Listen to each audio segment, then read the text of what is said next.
أعوذ بالله من الشيطان الرجيم بسم الله الرحمن الرحيم اللهم صل على سيدنا محمد وعلى آل سيدنا محمد وبارك وسلم.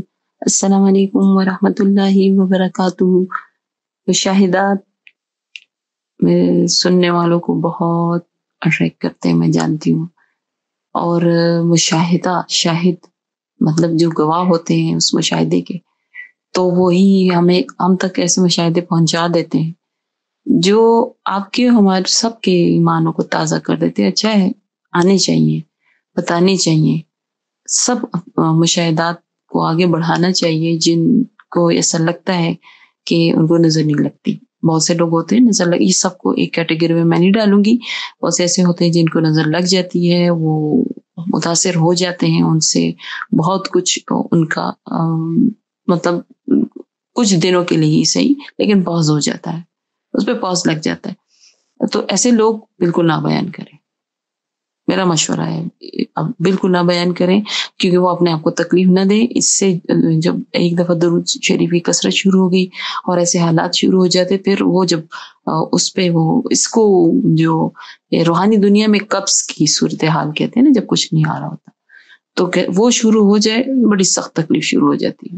یقین جانے بہت سخت تکلیف ہوتی ہے.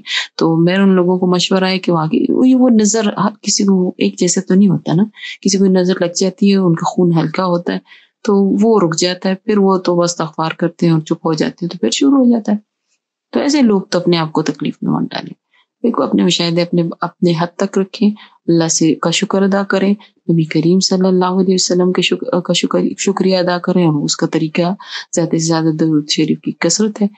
تو آپ لوگ بیان نہ کریں، لیکن جن کو پتہ ہے کہ ماشاءاللہ وہ اتنے مضبوط ہیں، ان کے اعصاب، ان کا خون، کہ ان کو نظر نہیں لگتی اور وہ اپنے واقعات مشاہدات بیان کر سکتے ہیں، تو ضرور کریں. وہ تو امت کی بہتری کے لیے کریں، امت کی اصلاح کے لیے کریں، نبی کریم صلی اللہ علیہ وسلم سے محبت کے اضافے کی نیت سے کریں، اور زیادہ سے زیادہ لوگ درود شریف کی طرف آئیں، اس نیت سے کریں، ضرور کریں. اچھا، تو یہ ایک بھائی ہیں، اس بک پہ موجود ہیں، ان کا نام میں نہیں لوں گی، لیکن انہوں نے پہلے بھی یہ خواب بیان کر چکے ہیں اپنے، لیکن یہ مشاہدہ بیان کر چکے ہیں. لیکن یہ ریسنٹلی انہوں نے بیان کیا، تھوڑا لیٹ ہی بیان کیا، تقریباً سال ہونے کو ہے، لیکن پھر بھی شاید یہ حکم ہوتا ہے اللہ تعالیٰ کا، تو تبھی بیان ہوتا ہے. تو یہ بیان کرتے ہیں کہ پچھلے سال 2024 کے رمضان مبارک میں اللہ تعالیٰ کے فضل و رحم سے اور نبی کریم صلی اللہ علیہ وآلہ وسلم کی نظر کرم سے مجھ جیسے حقیر کو ایک بار پھر نبی کریم صلی اللہ علیہ وسلم کی زیارت نصیب ہوئی اور ایک پیغام ملا. اور کہتے ہیں رمضان مبارک کی کوئی ایک سحری کر کے میں سویا تو میرے نصیب جاگے. اور کہتے پورا خواب تو نہیں بیان کروں گا، اس کا ایک حصہ بیان کر دیتا ہوں جو میں چاہتا ہوں کہ لوگوں تک پہنچے، اور اس سے وہ درود شریف کی راستے کی طرف، کثرت کی طرف آئیں. خواب دیکھا کہ 2 آبادی والے علاقے ہیں، ایک مشرق میں ہے اور دوسرا شاید مغرب میں ہے، اور درمیان میں ایک پہاڑی ہے. مشرق والے حصے میں لوگوں کے ہجوم میں حضور نبی کریم حضرت محمد صلی اللہ علیہ وآلہ وسلم اچانک سے تشریف لاتے ہیں. سب لوگ وہاں پہ موجود بہت خوش ہوتے ہیں، اور ایسا محسوس ہو رہا ہوتا ہے لوگوں کی خوشی کو دیکھ کر جیسے وہ رقص کر رہے ہیں. یعنی کہ زیادہ خوشی سے جب انسان کو سمجھنا ہے جو وہ کرتا ہے اس کے بارے میں متعلق بات کر رہے ہیں. کہتے میں حقیر بھی ان کے قریب ہی ہوتا ہوں، نبی کریم صلی اللہ علیہ وسلم کی اس ہجوم میں موجود ہوتا ہوں، لیکن فاصلہ پھر بھی ہے. تو پھر نبی کریم صلی اللہ علیہ وسلم کہتے اور یہ سب کے درمیان نبی کریم صلی اللہ علیہ وسلم کے آس پاس جو بھی ہجوم ہے وہ ایک فاصلے میں ہے.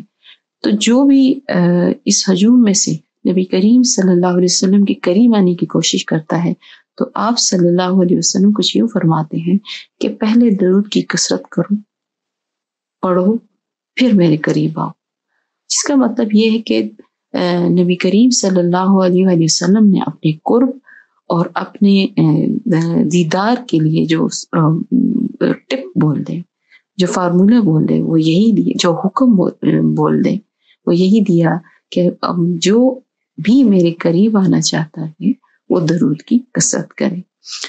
تو یہ آگے بھی یہ بتاتے ہیں کہ یہ درود شریف اللہ تعالیٰ نے میری لب پہ جاری کیا ہے اور شروع سے ہے۔ کہتے یہی وجہ ہے کہ میں میٹرک میں ایک ڈی گریڈ لینے والا بچہ تھا، لیکن اس وقت میں پی ایچ ڈی کر رہا ہوں، اور یہ سب درود شریف کی برکت ہے، کیونکہ میں نے درود شریف اپنے اوپر فرض کر لیا ہے اور میں اس کو روزانہ کی بنیاد پر اپنے پڑھتا ہوں، اور اللہ کا بہت کرم ہے کہ اس جو نعمت اس نے مجھے عطا کی ہے اس کے صدقے وہ مجھے ان زیارتوں سے بھی نصیب فرما رہا ہے، مشاہدوں سے بھی مجھ پر کرم کر رہا ہے، ایسے خواب بھی مجھ پہ ہو رہے ہیں جو ہے مطلب میں دیکھتا ہوں یہ کرم ہی ہے، نصیب جاگ اٹھتے ہیں، اور میرے رستے جو ہیں جو دنیاوی رستے ہیں وہ بھی آسان ہو رہے ہیں۔ وہ اس کے اس طرح مثال دیتے ہیں کہ میں میٹرک میں نے ڈی گریڈ لیا تھا، لیکن ماشاءاللہ پی ایچ ڈی کر رہا ہوں، سبحان اللہ۔ تو یہی کہہ رہے ہیں کہ میں نے اب درود اپنے اوپر فرض کر لیا، کیونکہ وہ سمجھ گئے، وہ راز جان گئے ہیں درود شریف کی کثرت کا۔ تو ایک شعر بھی بڑا خوبصورت انہوں نے کہا ہے آخر میں، وہ بھی آپ کے گوشے گزار کر دوں۔ حق سے پائی وہ شان کریم مرحبا، دونوں عالم کے والی، اس کی قسمت کا چمکا ستارہ، جس پہ نظر کرم تم نے ڈالی۔ سبحان اللہ۔ اللہ تعالیٰ ہم سب کو نبی کریم صلی اللہ علیہ وآلہ وسلم پر کثرت سے، محبت سے، شوق سے، ادب سے اور دل و دماغ کی حاضری سے بہت بہت خوبصورت الفاظ میں درود شریف پڑھنے والا، بھیجنے والا اور درود والے کی سنتوں پر عمل کرنے والا بنائے۔ ہمارے دلوں میں یہ بات بیٹھ جائے کہ ہماری دنیا آخرت کی نجات کا واحد یہی راستہ ہے۔ مجھے اپنی دعاؤں میں یاد رکھے، اب سب میری دعاؤں میں ہیں، میں روزانہ کی بنیاد پر آپ سب کے لیے دعا کرتی ہوں۔ اللہ تعالیٰ آپ کو بے حد آسانیاں عطا فرمائے کہ دنیا و آخرت کی تمام مشکلات کو اپنے شان کریمی سے، نبی کریم صلی اللہ علیہ وسلم کی نظر رحمت اور دعا سے دور اور آسان فرمائے، تاکہ آپ زیادہ سے زیادہ درود شریف پڑھنے والے بن جائیں۔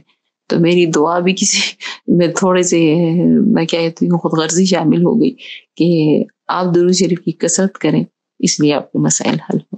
کیا کریں، آقا کریم صلی اللہ علیہ وسلم کے غلام ہیں اور ان کا پیغام حد تک پہنچانا ہے، ان کے احسانات کو یاد رکھنا ہے۔ السلام علیکم ورحمۃ اللہ وبرکاتہ۔